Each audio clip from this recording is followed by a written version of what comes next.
My sisters and brothers, I greet you all with the love and peace of the Lord. I invite you to meditate together with me on the holy word of God of 1st November 2020. The focus of our reflection: blessedness is our destiny, and beatitudes are our royal means. And today, we celebrate the solemnity of All Saints. What a celestial joy it is to celebrate the solemn festivity of All Saints. Explicitly on this one day, we are united with the whole band of saints. We are reminded of our bond and communion with them. Through them, we are reminded of our destiny as well, that is, to be with them in heaven. All saints remind us of our own call like theirs, called to holiness. Yes, holiness is our call, and sanctification is God's will for us. Holiness is not a privilege reserved only to some, but grace and gracious possibility laid open to all. But it is not a gift by chance. It should not be a gift taken for granted and left unmerited. God does not create ready-made saints. There are no predetermined, predestined saints. One becomes a saint by living. Thus, saintliness on one hand is a gratuitous gift of God, and on the other hand is an assiduous task. It is a bounden duty of everyone to strive for sanctity. God has destined us to be holy and blameless in His sight for eternity. These saints encourage us that it is possible to become saints despite our weaknesses and pressures. They inspire us to become like them in patience and perseverance. They challenge us to guard and fight against all forces that are unholy.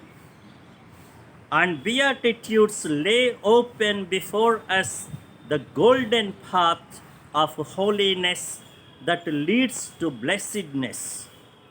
Clearly, they are stark contradictions to the standards and ways of the world.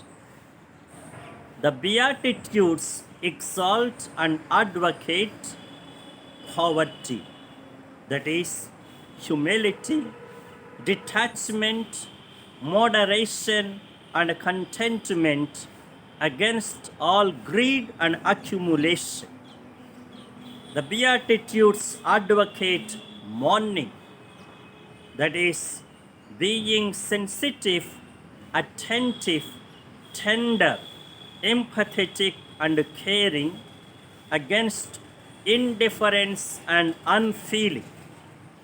The Beatitudes invite us for meekness and gentleness, that is, being polite, courteous, composed, and serene, against being rude, impatient, hot tempered, aggressive, and hurting.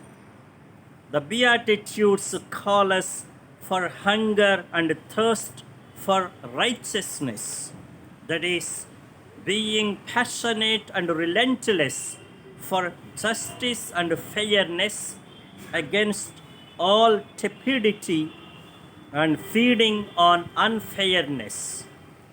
The Beatitudes call us for mercy, that is, being compassionate, forgiving, and reconciling against resentment, revenge, and retaliation. The Beatitudes urge us for purity of heart, that is, being clear sighted, single minded, and clean of heart, against being contaminated and polluted, being cunning and deceitful. The Beatitudes summon us for peacefulness, that is, loving peace and promoting peace, against all violence and mindless agitation and anxiety. The Beatitudes still invite us for bearing persecution and insult, that is, bearing all misunderstanding, opposition, slander, calumny, and affliction for the sake of God and good, against seeking comfort, praise, and popularity for the sake of self. Such a way of beatitudes certainly surmounts us with tremendous struggle and suffering. But one need not lose heart, because the end fruit is eternal bliss.